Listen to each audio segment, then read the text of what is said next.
इस वीडियो को लाइक करें, हमारे चैनल को सब्सक्राइब करें और बेल आइकन जरूर प्रेस करें। मुन्ना सिंह धानुक है। मैं उत्तर प्रदेश में राज्य मंत्री के पद पर रहा हूं और राज्य मंत्री तो मैं अपने आप को बाद में समझता हूं। मैं अपने आप को समाज सेवक समझता हूं और मैं यही का लखनऊ पर लोकल निवासी हूं और मैं पिछले 15 साल नगर निगम में चेयरमैन भी रहा हूं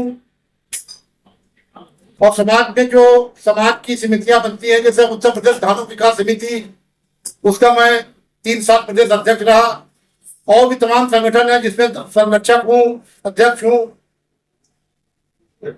तो आप क्या शाखा से भी जुड़े रहे? हम कम से कम 50 साल पहले आरएसएस से जुड़े थे और भारतीय जनता पार्टी से 1487 से हम भारतीय जनता पार्टी से जुड़े हैं। तो किस तरह से पार्टी की सेवा करते रहे? और क्योंकि आपके अंदर एक छिपा हुआ कलाकार भी है, तो हम कलाकार से आप पहले मुलाकात करा दीजिए हमारी। एक कलाकार के रूप में हम आपको जानना चाहेंगे। सबसे पहले कलाकार के रूप में हमें आप जानना चाहेंगे। मैं छोटा मोटा कवि भी हूँ और मैं 50 साल पहले जो आप देख रहे हैं बैंड में तालियां चलती है, मैं उनमें गाना भी मैं गाता था। और कलाकार की बात रही तो मैं आपको 2 लाइनें मैं सुनाता हूँ। अभी आपको मैंने सुनाई थी। मैंने आपको बताया था कि मैं 50 साल पहले जो बालेश्वर भोजपुरी बिरहा गायक थे उनके साथ मैं गाता था, उसी बिरहा की 2 लाइनें मैं आपके सामने पेश कर रहा हूँ। सुनिएगा। सुनिए गुरुजन सज्जन श्रीमन में करो अभिनंदन जूता का, हर महफिल में हर मौके पर भाई काम पड़ेगा जूता का। मोछ नुकीली हो न सकी पर नोक नोकीला जूता का, तन मैला ये मन मैला पर चम चमकीला जूता का। संसद में भाषण के दौरान बरसात होती है जूता का, और पड़ी मोहब्बत में खटपट तो पड़ी जरूरत जूता का। भगवान से ऊंचा जूता है अस्थान मुन्ना सिंह जूता का। हाय लाय लाय लाय लाय लाय लाय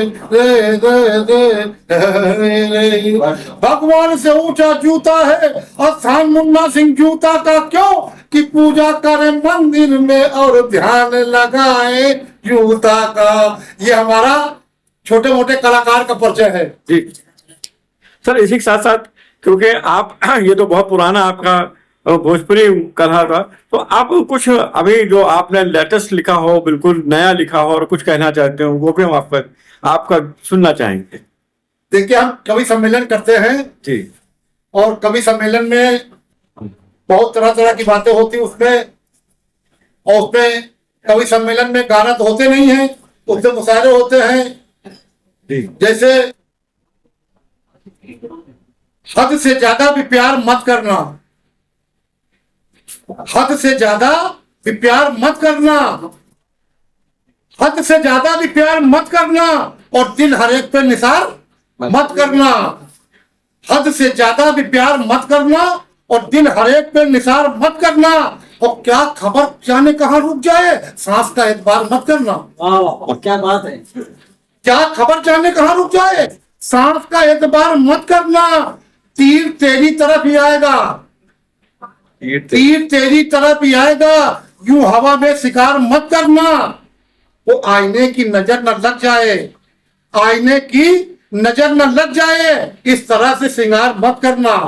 क्या कहने। और डूब जाने का जिसमें खतरा हो, डूब जाने का जिसमें खतरा हो, वो दरिया को पार मत करना। हद से ज्यादा भी प्यार मत करना और हर एक पे निसार मत करना।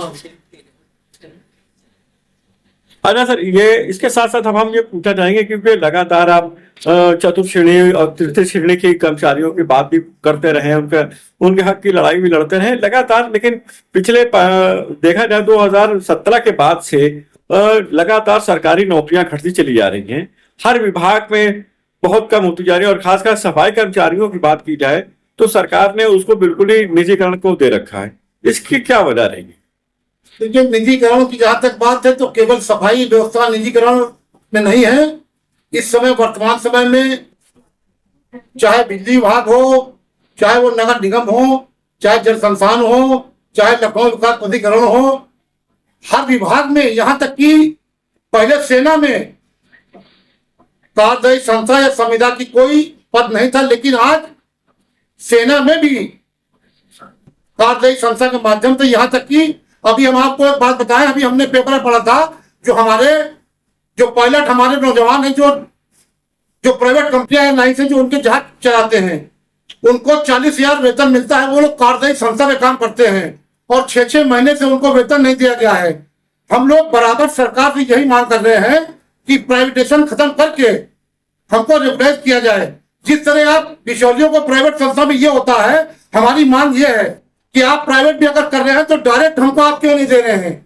आप प्राइवेट कर रहे हैं तो बीच में इनको बिचौलिया बना रहे हैं, इनको आप 12,000 तनख्वाह देते हैं, ये हमको 12,000 न देकर 5,000, 6,000, 7,000 में हमसे काम करवाते हैं। तो हमारी शुरू से ये मांग है कि प्राइवेटाइजेशन सारे विभागों में खत्म किया जाए और जो रिक्त पद है, हमने अपने, देखिए मैं सफाई कर्मचारी नेता हूं और मैं जानता हूं सफाई कर्मचारियों को दुख दर्द किस तरह हमारी माँ बहनें काम करती है, किस तरह ठेला खींचती है, किस तरह सुबह उठ के जाती हैं काम करने और किस तरह वो अपनी मेहनत से, अपनी कमाई से अपने बच्चों को शिक्षा देती हैं।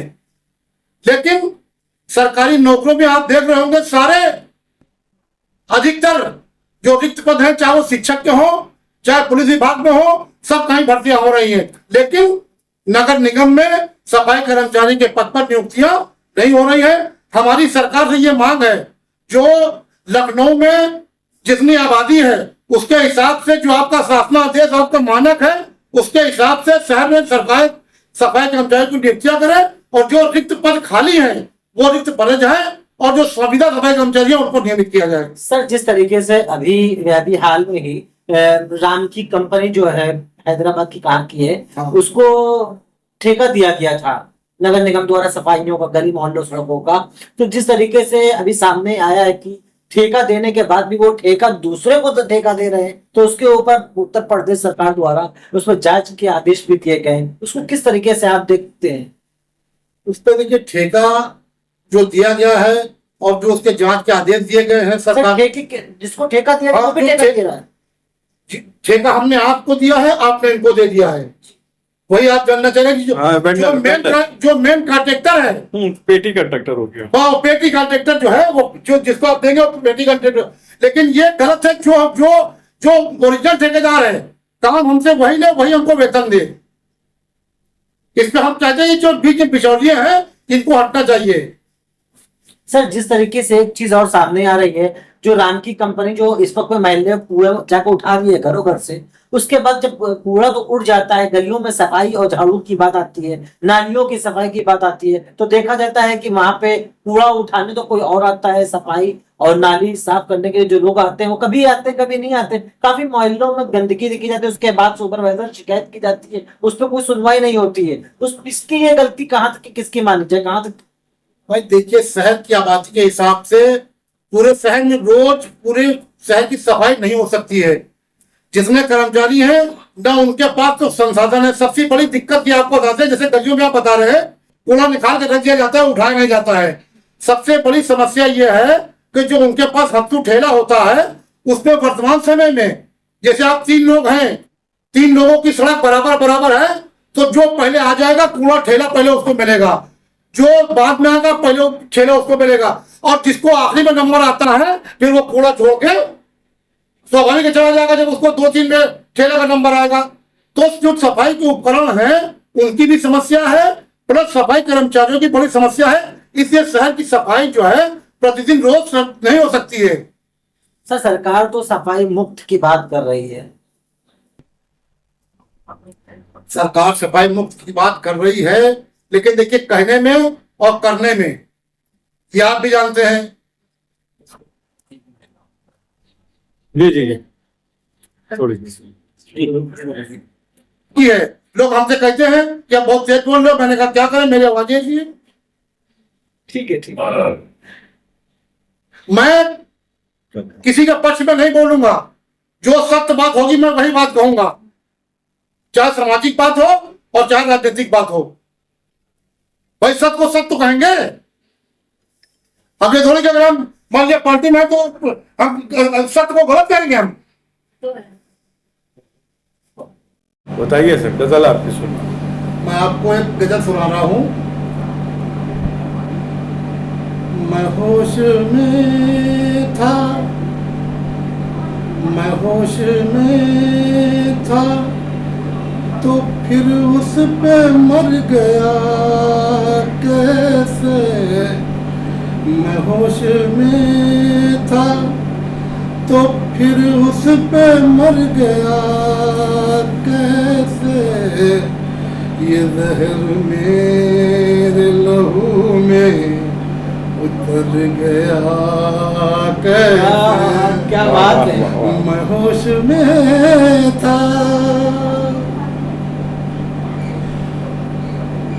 कुछ उसके दिल में लगावट जरूर थी, वरना कुछ उसके दिल में लगावट जरूर थी, वरना कुछ उसके दिल में लगावट जरूर थी, वरना वो मेरा हाथ, वो मेरा हाथ, वो मेरा हाथ, वो मेरा हाथ दबा कर गुजर गया कैसे। वो मेरा हाथ दबा कर गुजर गया कैसे। ये जहर मेरे लहू में उतर गया कैसे। मैं होश में था, जरूर उसकी तवाज़ो,